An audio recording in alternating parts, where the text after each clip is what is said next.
Herzlich willkommen zu Walter Stuber,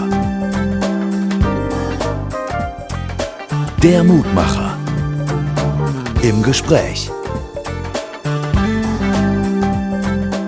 Herzlich willkommen im Mutmacher im Gespräch. Heute Marion Schneider von Gerüstbau Burbach GmbH in Bonn. Liebe Marion, stell dich bitte selber vor.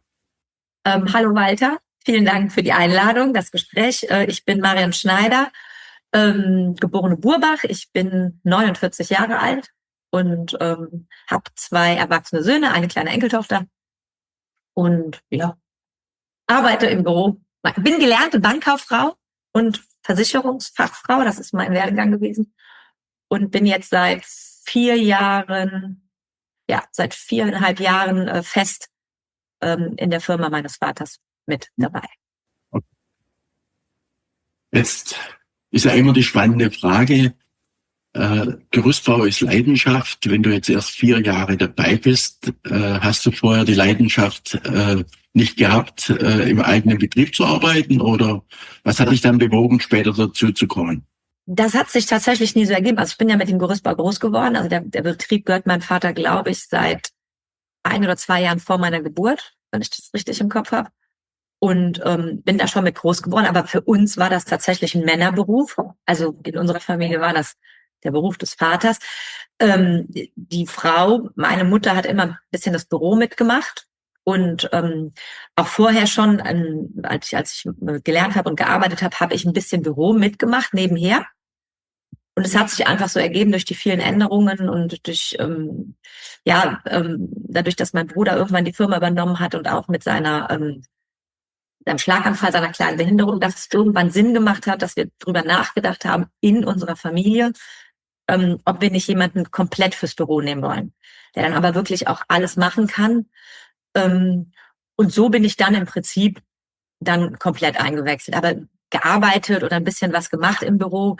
Wir sind ein Familienbetrieb seit jeher. Meine Oma hat früher das Büro gemacht, immer, aber es war alles immer nur nebenher. Mhm. Und wie gesagt, seit 4 Jahren bin ich die Erste, die es komplett macht, Büro. Wie gestaltest du jetzt deinen Tag? Bist du so eine Frühaufsteherin und sagst, ich bin jetzt in der Früh um 6 im Büro, der Erste? Oder? Nein, überhaupt nicht. Ich komme als Letztes ins Büro. Überhaupt nicht. Also es ist gar nicht meins. Also wenn ich mal mit auf die Baustelle fahre, was ab und an Zug vorkommt, dann bin ich auch schon um 7 hier, so wie die Arbeiter. Aber ich selber bin in der Regel zwischen 7:45 und 9 im Büro und bleib dann so lange, bis ich meine Sachen fertig habe.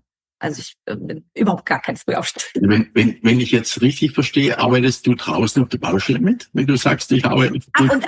Ab und an. Also manchmal passiert es tatsächlich, dass wir haben im Moment 3 Lkw-Fahrer, aber es passiert auch schon mal, dass jemand krank ist oder wie auch immer und wir einfach zu wenig Fahrer haben. Und ich darf aufgrund meines Alters noch einen LKW fahren bis 7,5 Tonnen.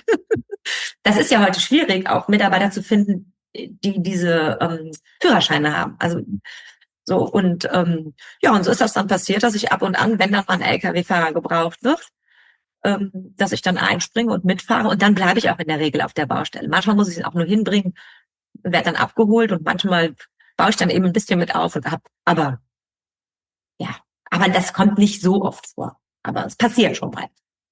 Ich kenne einen ähnlichen Gerüstbaubetrieb. Da fährt die Frau auch immer, die ist aber schon älter, die geht an die über 50, ja, fährt regelmäßig mit auf die Baustelle, weil sie irgendjemand fehlt. Ja, auch einen kleineren Betrieb, ja.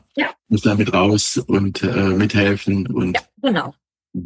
Das ist bei uns halt ab und an auch mal so. Du bist jetzt bekomme ich dich so richtig energiegeladen. Wie machst du das jeden Tag, dass du so energiegeladen bleibst? Das war wahrscheinlich mein Kaffee. Nee, ich bin so. Ich bin einfach ein sehr ADHS-Mensch, also so schlimm ist es nicht, aber ich bin halt so ein Hansdampf in allen Gassen tatsächlich meistens. Und ich kann es gar nicht sagen. Also das ist am Wochenende nehme ich es auch mal genau angekehrt, dann habe ich auch schon mal Tage, wo ich mich wirklich den ganzen Tag nichts tue, ja, aber im Grunde genommen bin ich jemand, der immer weiter, immer mehr, das ist einfach, ich glaube, das bin ich. Also ich glaube, früher hätte man, glaube ich, Zappel-Philipp oder ADHS-Kind gesagt. Es gab es zu meiner Zeit, zum Glück nicht so schlimm. Also so eine Rheinländer Natur. Ja, absolut, absolut.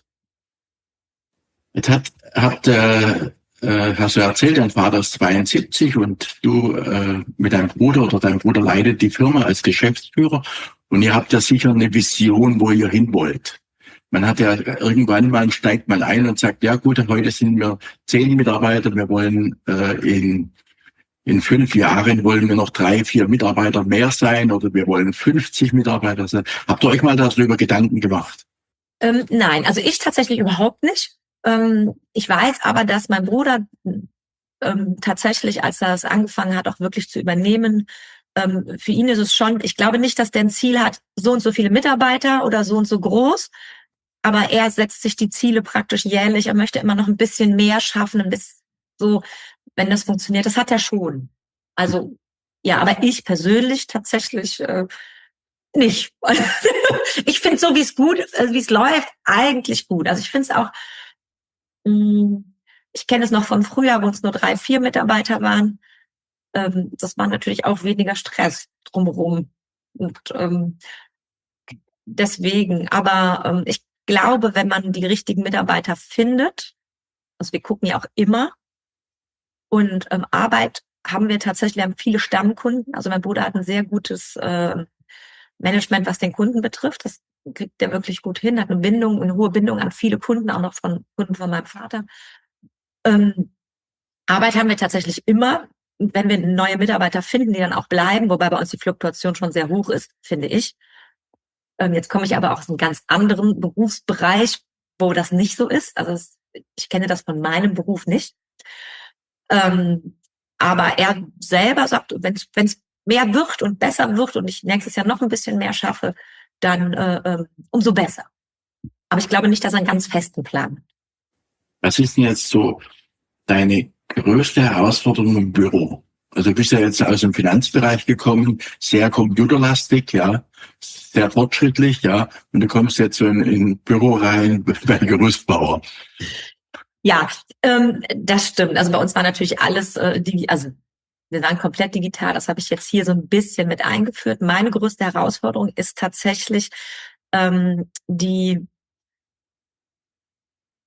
Bruder ist nicht digital. Also 0. Mein Bruder arbeitet noch wie mein Vater. Am liebsten mit kleinen Zettelchen und wäre am liebsten auch komplett ohne Computer. Und diesen Knackpunkt, das hinzukriegen, dass das immer ein bisschen besser wirkt, weil man merkt schon, dass dieses im Kopf behalten alles, also mein Bruder kennt jede Baustelle im Kopf, das muss man einfach sagen. Er weiß jede Straße, wo die liegt. Ich natürlich nicht.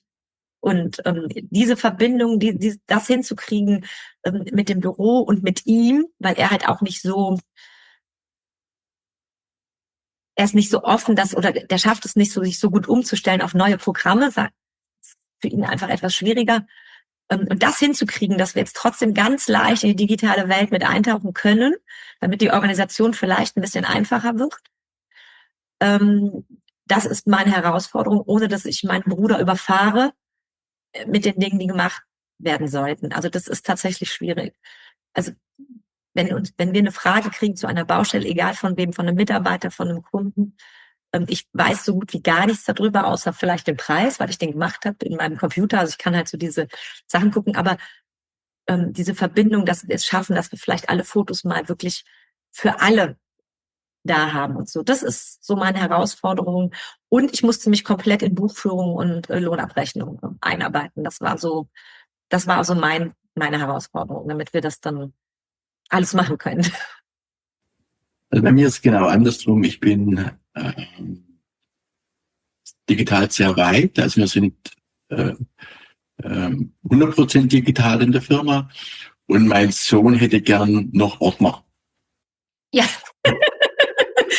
Mein Sohn ist wirklich, er hätte ganz gern Ordner. Es hat sich ein bisschen in dem Jahr gelegt, aber wo er sich nervt, wenn wir ein Programm einführen und es geht nicht zu 100%. Und es läuft nicht und wir müssen noch nachjustieren und wir haben ganz viel Eigengewächse programmieren lassen und das funktioniert irgendwas nicht. Dann wird er fuchsig, ja, und dann hätte er am liebsten noch Ordner und ich scheide am 31.12. aus der Firma aus. Ein Abschiedsgeschenk wird dann vielleicht sein, ein Ordner, eine Rechenmaschine, vielleicht habe ich noch eine Kugelkopfschreibmaschine, ja, eine Schieblehre, ja. Also eine Rechenmaschine habe ich auch noch hier stehen, tatsächlich. Also man muss schon sagen, ich glaube, die Herausforderung, das ist schon so dieser Übergang in Digitalität. Also ich bin auch, versuche das viel digital zu machen. Es geht natürlich nicht alles. Mein Sohn ist Angestellter hier. Der ist natürlich jung, der will noch mehr digital. Also so, und ja, das ist wirklich schwierig, so ein bisschen, aber das Sagen oder am Ende des Tages wird es so gemacht, dass mein Bruder damit am besten klarkommt. Das muss man auch ganz klar sagen, weil er der Geschäftsführer ist und er auch die Planungen macht. Also ich sage immer in Anführungsstrichen nur das Büro. Es würde natürlich ohne das nicht laufen, das wissen wir auch. Aber die Planung und so, das hat er alles noch mit. Also ich habe auch hier jede Woche Ordner. Ich muss auch immer wieder neue kaufen. Und ich bin froh, wenn das irgendwann nicht mehr so viel ist. Also ich finde auch der Platz für diese Ordnung. Also bei uns ist das so, das Einzige, was wir noch räumen, wir haben, glaube 2008 digital umgestellt. Ach, das ist aber früh. Also die ganzen Baustellenakten digital. Und das Einzige, was wir momentan noch räumen in unserer Archiv, sind Buchhaltungssachen. Aber da sind wir ungefähr vor 5 Jahren eingestiegen in die digitale Buchhaltung. Das habe ich Anfang des Jahres gemacht. Ja, da sind wir dann eingestiegen und auch DATEV Online eingeführt und das ist schon eine Erleichterung. Also da zu gehen, den Weg, ja, das war eine gute Entscheidung. Dieses Jahr haben wir eigene App. Also wir haben vorher immer schon seit 6, 7 Jahren machen wir Tablets auf den Baustellen. Mit Bildern, mit allem drum und dran, automatisches Ablegen haben wir eingebaut. Aber dieses Jahr haben wir eine eigene App programmieren lassen, wenn wir Qualität verfolgen wollen.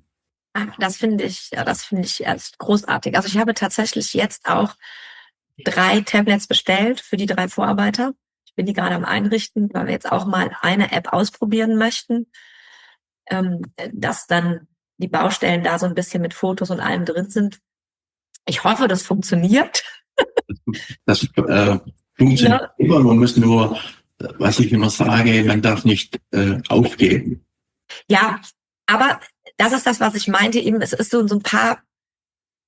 Ich habe die jetzt praktisch einfach gekauft, also die Software oder gemietet, wie auch immer man das nennt, bei solchen Apps.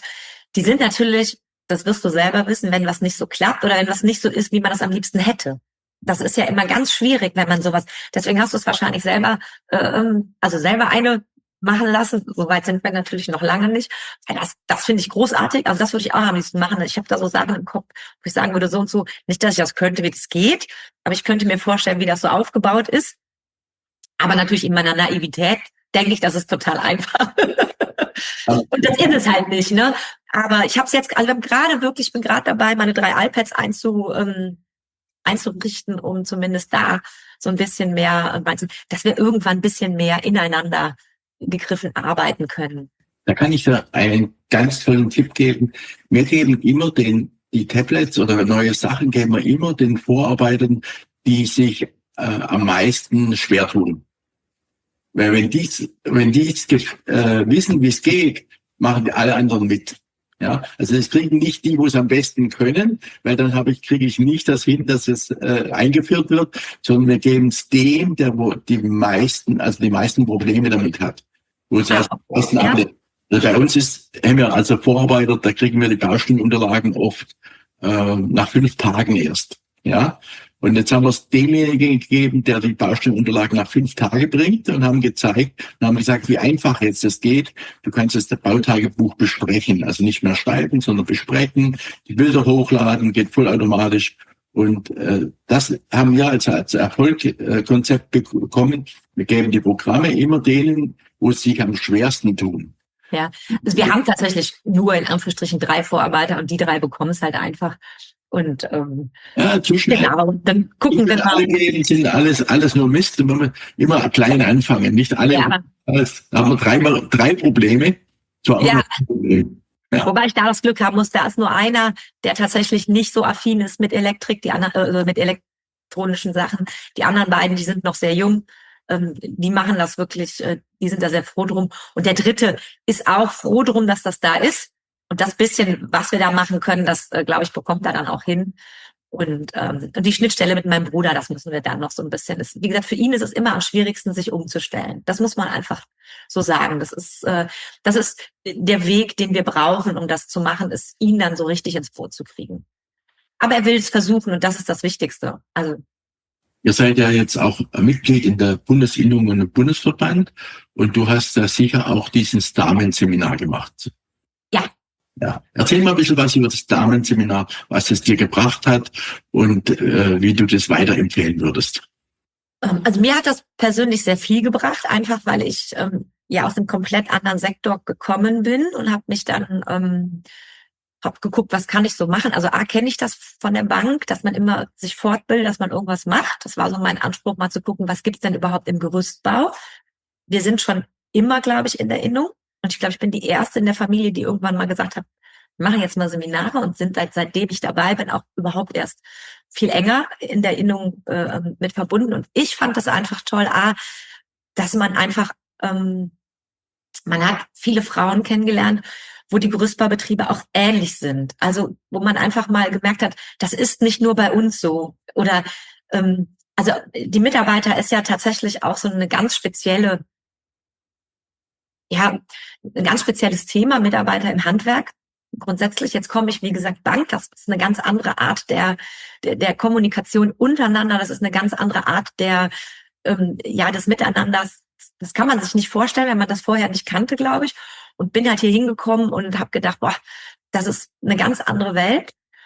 Und habe immer gedacht, wie kann das sein und warum ist das so? Und durch diese Seminare hat man so viele kennengelernt, die ähnlich sind oder wo man dann gehört hat, Mensch, das ist bei denen nicht anders oder die haben diese gleichen Probleme. Es sind nicht nur wir haben dieses und nicht nur bei uns läuft das so, sondern überall. Das fand ich sehr interessant. Dann überhaupt, es haben sich tatsächlich Freundschaften und gute Bekanntschaften darüber gebildet, was ich auch super. Wir haben eine ganz tolle Kommunikation untereinander, die ist mal besser, mal schlechter, das ist ganz normal.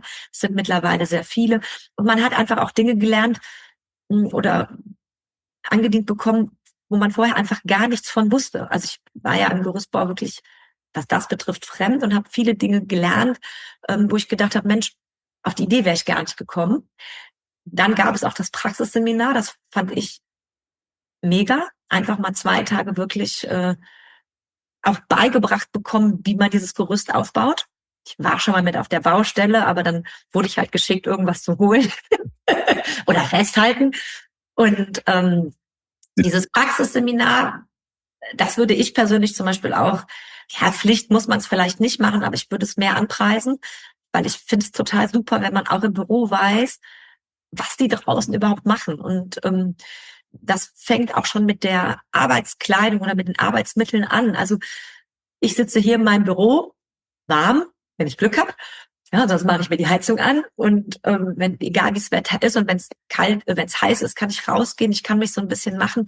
Wenn ich auf der Baustelle bin, die müssen ihre PSA, die müssen das alles anziehen, immer auch bei 35 Grad. Ja, und dann man kann das immer so einfach sagen, ja, mach das doch, zieh doch den Helm an und mach das doch, ist doch logisch. Ja, und klar, ich bin eine Frau, ich bin mittlerweile 50, das heißt, ich habe natürlich ein ganz anderes Empfinden für Gefahren als, ich sage jetzt mal ganz klar, mein Sohn mit 24, der am liebsten ganz oben auf dem Gerüst steht, ohne irgendwas, weil das so toll ist. Also ja, und wenn man mitfährt oder wenn man das mal auch in dem Seminar gelernt hat, dann mussten wir die komplette Montur anziehen in der Halle. Ja, wir haben, glaube ich, nur eine Lage gebaut. Also eigentlich natürlich Quatsch, aber man hat mal gemerkt, Mensch, das ist wirklich auch anstrengend und was bedeutet das? Und ich glaube, man kann sich viel mehr reinversetzen in viele Themen, dadurch, dass man das gelernt hat. Auch die Verbindung zur Sozialkasse, also seit Jahren mit diesen Sozialkassenbeiträgen und so, ne, das kennt man. Ja, ich habe das früher noch, bevor ich mit Datev gearbeitet habe, händisch eingepflegt, meine Monatsmeldung. Und wir haben früher, Löhne mache ich schon länger, anhand einer Excel-Tabelle, die meine Tante mal, die ursprünglich auch mal dazu gehört hat, erstellt hat, das Urlaubsgeld berechnet. Weil wir mussten das ja irgendwie machen und rechnen und da rausziehen und dann hat man dieses Seminar bekommen und wurde mal so ein bisschen dran geführt, also man weiß natürlich, wofür eine Sozialkasse ist, aber so wie es so genau funktioniert und was dahinter steht und so. Und dass man auch die Menschen kennenlernt also ich fand es toll, dass so ein Dr. Häusele oder jemand, der da, wie sagt man, da noch mal dabei ist. Man fühlt sich, finde ich, mehr angenommen und hat, wenn man jetzt anruft, auch gar nicht mehr so viele, ja, Hemmungen. Also, weil man einfach auch Leute kennt und sagt, und ich finde es gut, dass man einfach näher an die Materie rangekommen ist. Weil, selbst wenn ich Bürokauffrau gelernt hätte, ist Gerüstbau ja noch mal was anderes. Also, und Lohn sowieso. Also wenn man mit Leuten spricht, Steuerberatern, also ich habe ein paar Steuerberater-Freunde in meinem Freundeskreis, und wenn sie sagt, Lohn, Gerüstbau, Lohn, bleib mir weg. Also die meisten wollen das gar nicht machen. Und das fand ich ganz interessant, wie man dann über diese Seminarreihe viel gelernt hat und diese Verbindung dann auch hergestellt hat zu den anderen Frauen. Finde ich super. Und es gibt ja verschiedene Module. Hast du jetzt, weißt du die Module noch auswendig, wie die heißen alle? Nee, ich glaube nicht. Also einmal war es, glaube ich, nee, ich kann dir gar nicht sagen, wie die heißen. Also Lohn und Gehalt war mal drin, Sozialkasse, aber ob das jetzt der Name der Module war, nee, das tut mir leid. Und wo habt ihr euch immer getroffen? In den Gerüstbaubetrieben oder? Nee, also die Innung plant das ja immer in Hotels deutschlandweit. Also ich war in Wiesbaden einmal, ich war in Ingolstadt, hatte ich mal Würzburg, Bremen. Also es ist immer so, es wird aber auch, ich glaube, das hat ein bisschen was damit zu tun, wer auch wer die Seminare leitet. Also ich weiß zum Beispiel, es ist immer etwas im Bruchsal, weil die Frau Kammerer-Röckel, glaube ich, heißt sie, die diese Seminare gibt mit Lohn und Gehalt und das ist noch ein zweites. Das Lohn und Gehalt ist nämlich auch gar nicht Pflicht. Sie macht noch ein zweites, es fällt mir jetzt nicht ein, wie das heißt. Ich glaube doch Büroorganisation im Alltag. Das. Und das macht sie halt dann im Bruchsal, weil das für sie, glaube ich, dann mit am einfachsten ist. Und ich glaube, die Innung guckt dann, wie das so passt, wer die Seminare leitet und wo kann man das machen. Ist aber auch ganz schön, man kommt immer mal ein bisschen rum. Und jetzt, wenn du jetzt so die Seminare mit den Frauen gemacht hast, hast du dann dich auch mal auf den Weg gemacht und die anderen Betriebe angeschaut und mit deinem Bruder mal zusammen? Wenig. Also ja, am Anfang habe ich mal geguckt, wenn man jemanden kennengelernt hat, so ein bisschen. Aber irgendwann hat man es dann über die Erzählungen dann gehört mit den Frauen und dann habe ich mir das so wirklich angeguckt. Nee. Also das mal habe ich mit meinem Gesellschafter jahrelang gemacht, dass wir mindestens jedes Jahr 1, 2 oder 3 Gerüstbaubetriebe angeschaut haben und haben einfach mit den Augen gestohlen. Ja, okay. Ja. Also einfach heimgefahren und dann mit den Augen die Betriebe mal geschaut, was können die besser, was machen die richtig gut und dann einfach mal geschaut, können wir das daheim auch umsetzen und vielleicht noch ein bisschen besser machen. Ah, okay. Nee, das haben wir tatsächlich, also auf die Idee bin ich tatsächlich noch nicht. Also nicht nur, manchmal ist so in der näheren Umgebung, dass keiner sich in die Karten schauen, aber wir sind dann auch mal 300 oder 400 Kilometer gefahren und haben dann abends vorher angereist, den nächsten Tag den Betrieb angeschaut, ja, bis mittags und sind dann wieder heimgefahren. Aber das hat uns gerade in der Winterzeit, wenn man ein bisschen Zeit hat, manchmal ganz viel gebracht, einfach mal mit anderen Unternehmern sich zu unterhalten, weil wir haben, so wie du sagst, wir haben alle die gleichen Sorgen, ja. Also das ist, man hat Aufträge. Wenn man Aufträge hat, hat man keine Mitarbeiter. Wenn man beides hat, geht das Geld irgendwo aus, weil irgendein Kunde nicht bezahlt. Ja.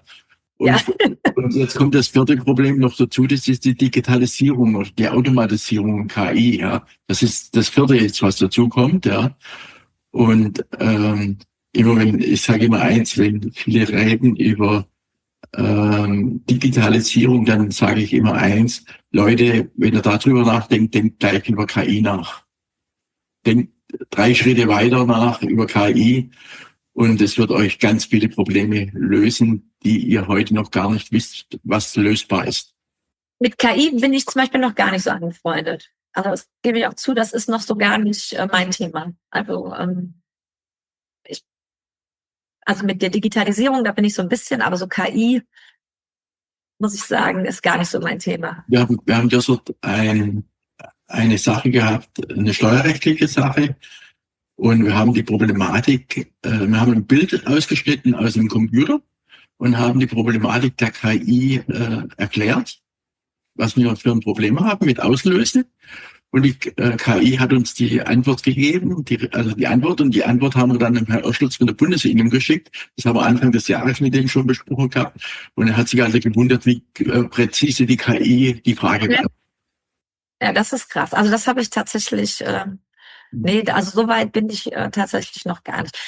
So mit anderen Unternehmen, ich muss sagen, wir haben hier im Umkreis, also mein Vater ist schon damals immer, also mit denen, die hier nahe sind, gab es ganz früh auch mal so einen Stammtisch. Also die haben schon immer eine ganz gute Verbindung gehabt. Und das ist auch heute noch. Also mein Bruder hat heute auch noch mit 2, 3 Betrieben so hier im Umkreis und die tauschen sich auch schon mal ein bisschen aus, ne, und gucken dann. Aber die sind teilweise größer als wir oder anders aufgestellt. Aber das habe ich tatsächlich noch nie gemacht, anderen Betrieb besichtigt. Du bist ja jetzt im Rheinland und nicht im Schwäbischen. Bekommst du genügend Lob von deinem Bruder oder von deinem Vater? Kann man jemals genug Lob bekommen? Wie sagt man immer, wie heißt das richtig? Kein Meckern ist auch Lob? Nein, ja, also am Ende des Tages schon. Also am Ende des Tages bekomme ich die Wertschätzung, die man auch braucht. Also ich glaube, so ein bisschen braucht man das. Eher so versteckt. Wir sind halt ein kompletter Familienbetrieb, das muss man auch sagen. Und in der Familie ist Lob ja auch noch mal was anderes als in einem Umfeld, wo man einfach nur Kollege ist oder Vorgesetzter und Angestellter. Doch, aber am Ende des Tages würde ich sagen, ist es so, dass ich es auch gar kein bisschen bereut habe, diesen Schritt zu gehen. Für was bist du jetzt so im Leben besonders dankbar? Ja. Tatsächlich, ich für meine Familie, also ich hab neben meinem Bruder noch 2 Schwestern.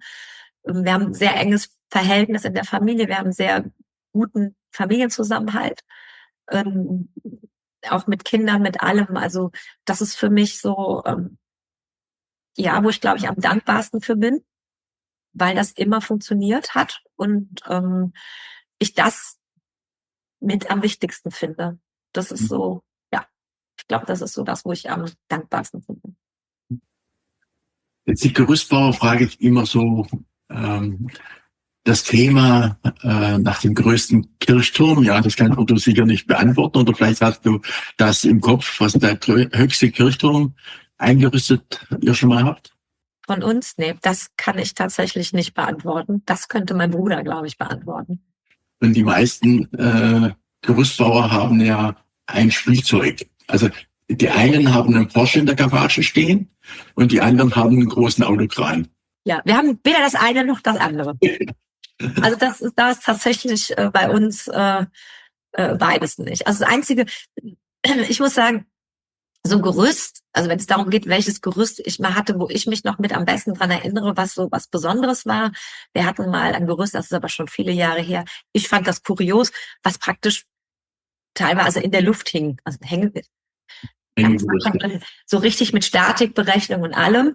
Und sowas haben wir nicht oft. Und das habe ich damals auch sehen dürfen, weil ich zufällig war bei uns in der Innenstadt in Bonn.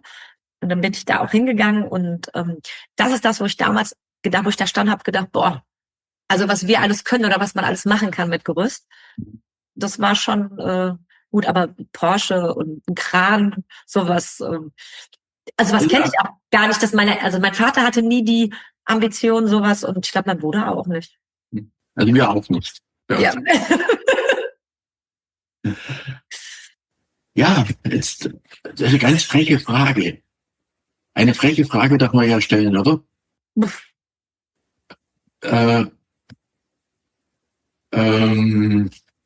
Erzähl uns mal was keiner über dich weiß.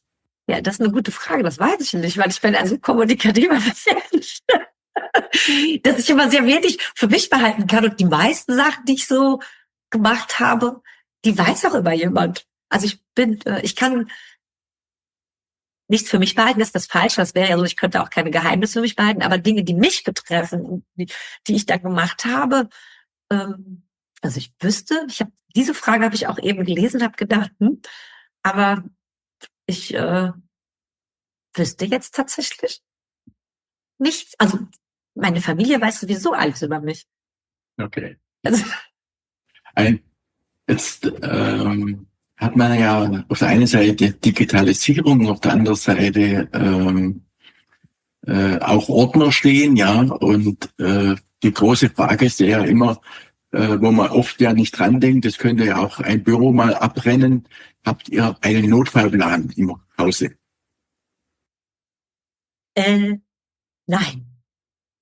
Also tatsächlich, was das betrifft, überhaupt nicht. Das stimmt.